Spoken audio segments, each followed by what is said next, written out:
Hello nerds, welcome back to the Waifus. I'm Sefhi, and today we're gonna be talking a little bit about Exia. This is Molky's account. He already got her treasure to phase 2.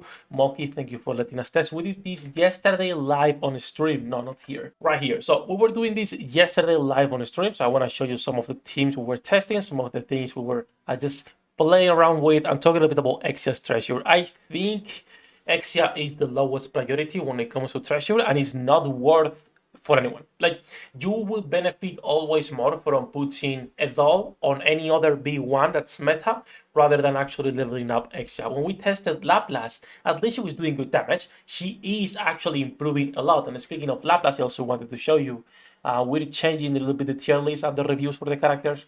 So Laplace has been updated. She's now up here on T1 with the weapon and high investment. And if you go to the specific review, you will also see the priorities for the favorite item and the normal one. So for both of them, right? Just in case you have the normal Laplace or you want to work on her treasure, it changes on the stats. The cube right now is the same, but it will change cubes, stats, skill priority, etc. So we're changing everything there.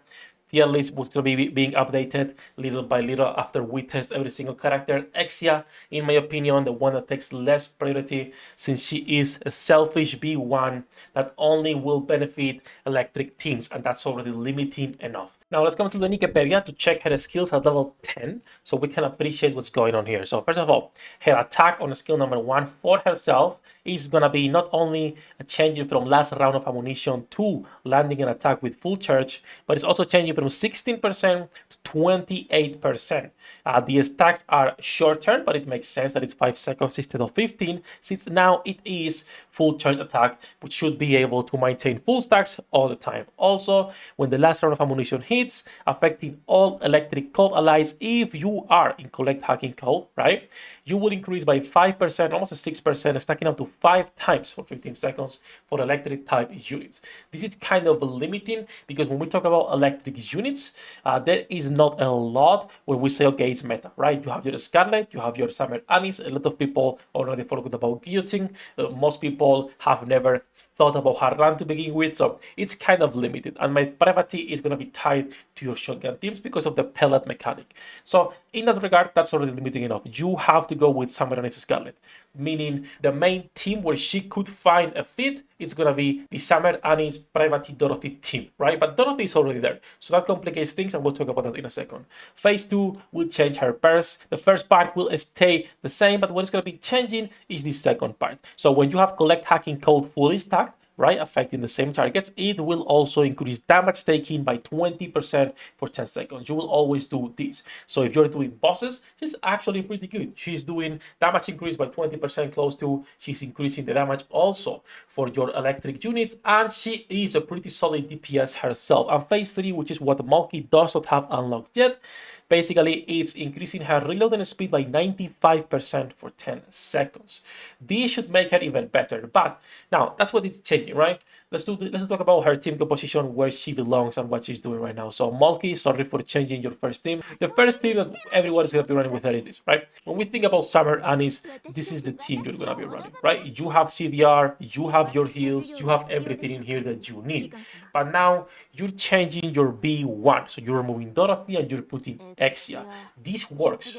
She actually is out damaging Dorothy. This was elemental advantage for Dorothy, and she's doing 92 million here, 130 million here, and as you can see, Exia is doing 100 million here.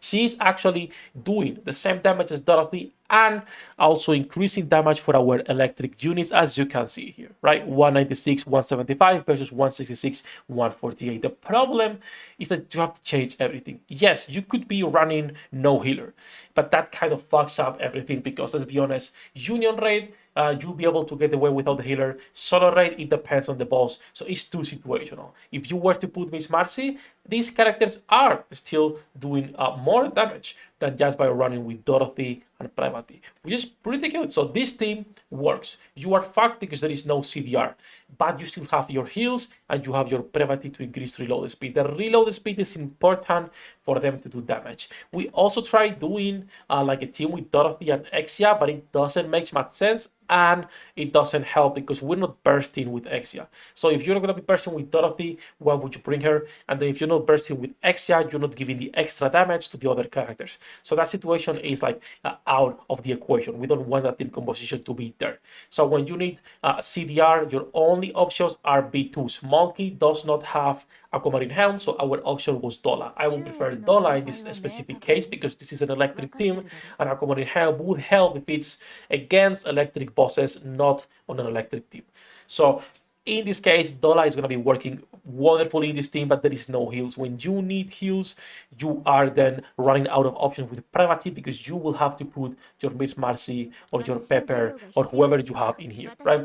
So this changes kind of your composition, and it's just too situational. Like, why would you be running this team specifically only on some union rates? Because this Dorothy is not fully invested. It's fully overloaded, level 0 and 10, 10, 10, which is pretty good, but it's not fully invested or optimized on gear. That's why she is doing the same damage as Exia. Exia is doing really good damage. Not only that, but Molky's Exia is not fully overloaded and she's 477, right? So only 3 overloaded, 477 versus a Dorothy fully overloaded 10, 10, 10.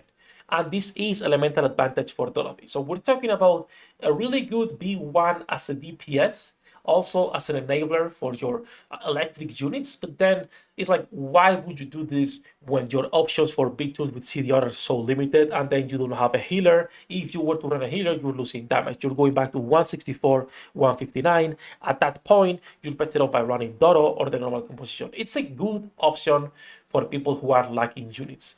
But in my opinion, it's probably the worst treasure so far when it comes to the characters and what they can offer. If she's your waifu, she can be offering some extra damage as a B1 in there. She's going to be working wonderfully. But taking into consideration how much does it cost to take a treasure to fully invest it, or take your Exia to at least 4 pieces overload and at least 777, it's going to be higher, but 777 is too much. Also considering you need 160 pieces to get to this phase 3 and all of the maintenance kits previously to go all the way to max out your SR doll. Considering all that is not worth, in my opinion, getting her. Now, her background is super cool. I really, really like her background. I think it's really nice, right? You have all the gaming consoles. She is with the commander. Actually, she leans into you. I think it's pretty good. But when it comes to damage, when it comes to like an actual option, I will say it's not worth it right now. It's nice that we have more options, but even then, I will say, let me remove electric from here.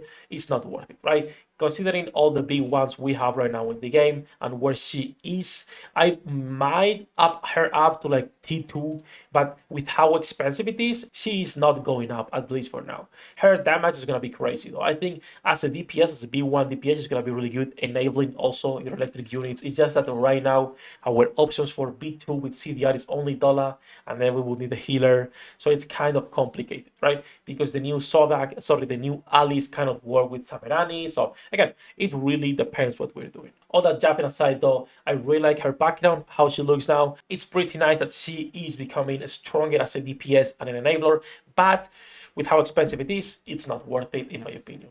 Do let me know what you guys think about this and who you are investing on for your treasures.